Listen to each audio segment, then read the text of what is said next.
Ndị mana ege m tekene kwa mọ n'ụbọchị nke tata biko na Akachaam mee this post unu n'afọ. James Louis o mee that post. Ọ dị form of mmadụ ịbịa afọ na ihe nji na-ekwuli ha because na ka anyị mmalụ mgbe mmadụ bido gafewe boundary ya. Ọ sọpọtụ m ya mgbe o deserve mgbe ọ na-ekwu okwu maka ihe mere Ifeanyị Ụba. Mana there are some moves ọ na-eme that I am not in support with. Ka anyị gwa nwaanyị nke bụ eziokwu. There are moves ọ na-eme that me myself I am not in support to. A lot of us has been wounded, has been battered by the church. That does not mean that we will lose our faith in church. Oh, Madam Majorge, blew your grievances, blew your anger towards to the bishop, not to the church. You gotta go. But Jesus, the Bible make I got that. The Bible said that I will build my church and the gate of hell shall not prevail. He didn't say I will anoint my bishops, I will anoint him and the gate of hell. No. Onye ọbụla making nke na wute gị gwa ya na onye ahụ na wute gị. Mana for you coming to fight the body of Christ church, you will fail. You will fail because it's already a lost battle. A battle that has the end has been predicted even before it begin. Many people has done it and they are nowhere to be found. Iji na maka ihe mmadụ mere gị will lose your trust in God. And bido mewe some things in eme maka church. Kedu ihe me nji wee kwuo ya? O mecha this post ukwu ka n'afọ. Ọ dị form of mmadụ ise foto with nwunye mmadụ. Ọ dị form of nwunye mmadụ gị na nwunye mmadụ secha foto. If you seen that this woman is sweet, beautiful and sweet that you will wish na the woman ya anọ gị. Gekwanti yo. Also, that the Reverend Sister, the beautiful and sweet, that she wish the Reverend Sister will marry him. So, again, when your mother says, "Yeah, photo," if not the woman or maluma, if ever day you wish that the woman will marry you, malona my cross or abandon you. Yan nagwagi with serious truth and nothing but the truth. These people, if on imana, have go Reverend Sister, they have devoted themselves to this calling, and there is nothing like marriage for them except in a hapota. So you can't be making a post we're talking about marriage for them. Why not write our beautiful and reverend sister who came to visit me? This sister iPhone a picture with this sister escort with father in my video, but and the father be visit Akachaam with the wrong people. That father, I mean, you seen the wrong with that father now front line, and he is also funding Matthias movement against Christianity and nearby. That father, go and do your investigation about him very well, careful. Father Angelo Bafia, on our founder Matthias and his cabal movement and nearby. Ekuchakwa called him on the video Akachaam Mbobolo go dibia fully. Called the one because Ezugo Sina Okwa Napi Nampula Deria. Called the one. Everybody know we from now palo. Aí vamos na balou bossa mundial.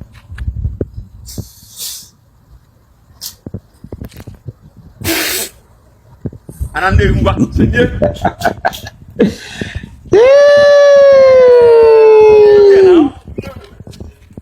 Ewo.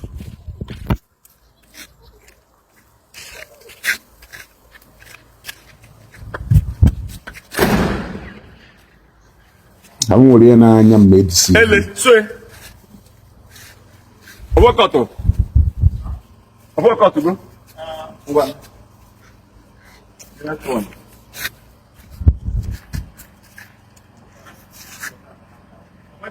Mba.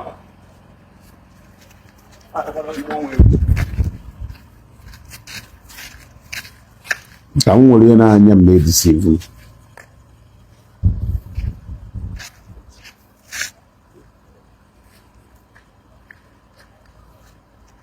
That. I'm not hiding what I'm doing. No.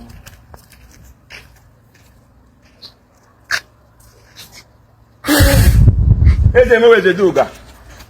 Joke.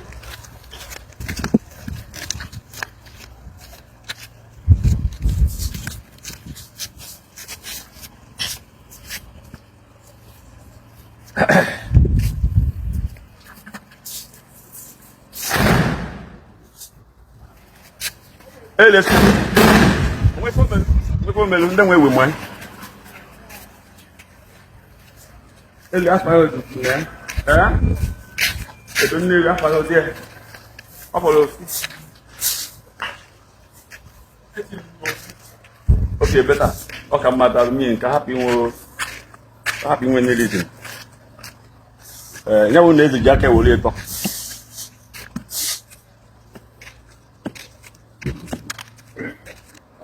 The quarry to make a man. Come on, you see when I'm dying. But the one for. Okay, oh, the fact no one has the fan. But you can understand how. Okay. Don't worry, I'll pay you. Now they throw the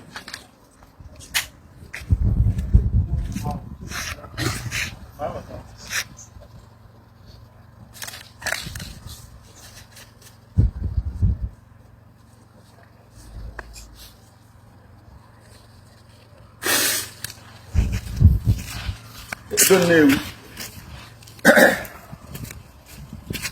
Les autres, quoi.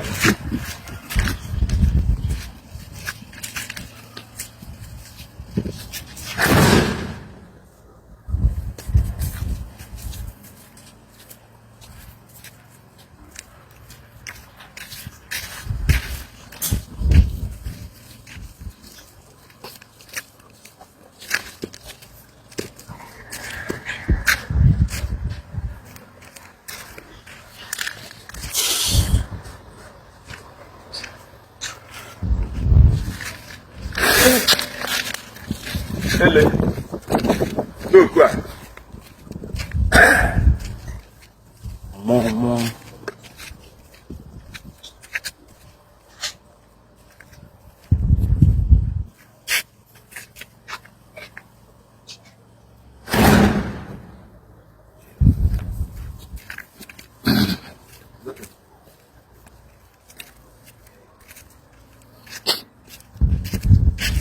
Asan ni we po na wa nan ni we wa nan ni. Bo sumu mmadu we ba na edo. Ye chebere onye nka. Imewe onye nka aka. Ikpuchi ana nne no ya ga ni.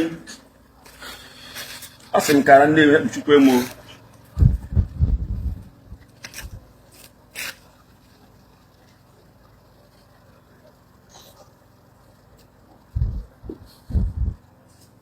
Ana nnewi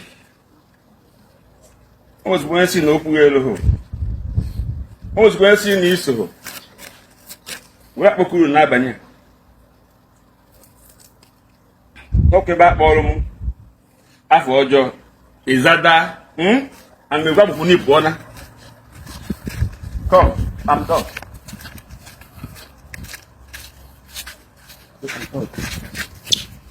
ndị be anyị ọdụkwonu ka ụkwa a na-apị na mkpụrụ adụghị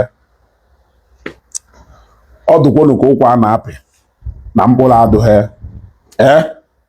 ka m pụtakwonu